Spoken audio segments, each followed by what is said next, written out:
Hi, I'm Jean-Christophe Guillaume, Creative Director for Prince of Persia 2.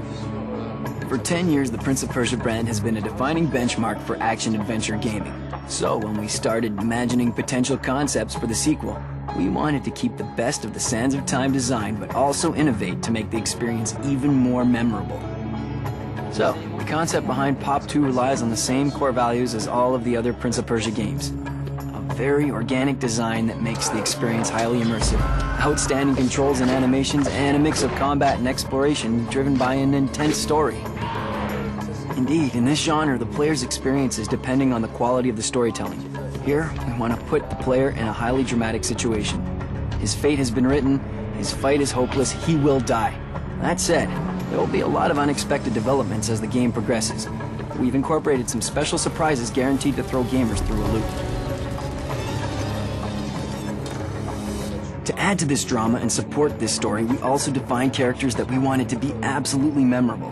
For instance, players will fight enemies as diverse as the Thrall, a 20-foot giant, and a huge mythical animal called the Griffin. He'll also be hunted by the Dahaka, the Guardian of Time, that can't be defeated.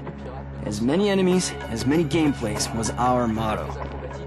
Gameplays in Pop 2 will be even more diverse than in the previous episodes. We put a lot of creative efforts into defining new enigmas, new traps, and other elements that will keep gamers on the edge of their seats with every new challenge. But the major change in terms of gameplay is certainly the brand new fighting system. The team has completely reworked the way fights are organized in Pop 2. The player will not only be able to perform new moves like grabs, decapitations, and strangulations, but he will also be able to create unique fight sequences by chaining a lot of basic moves together. We call it the free-form fighting system. Concretely, you will be able to start with a grab, and then decide whether you want to throw the enemy at another one, slice him, strangulate him, or stab a sword through his body. Another thing we introduced is the double sword combat gameplay. Pick any weapon dropped by your enemy and use it as a secondary weapon. You now have access to a series of new deadly moves with two weapons. Or you can utilize the new projectile aspect of freeform fighting and simply throw it at your enemy for maximum damage. We also wanted to give game players a new sense of power. The Prince is now acting with more strength and aggressivity. We paid special attention to the diversity and visual impact of the finishing moves. For instance, the double sword decapitation.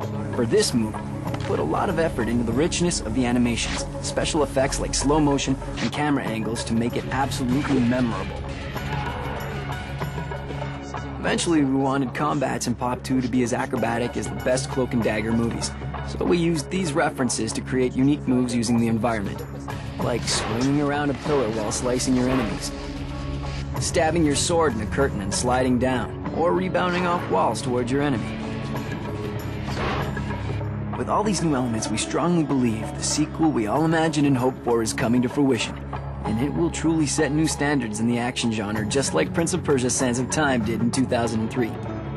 Prince of Persia 2 will hit stores this November. Look for it.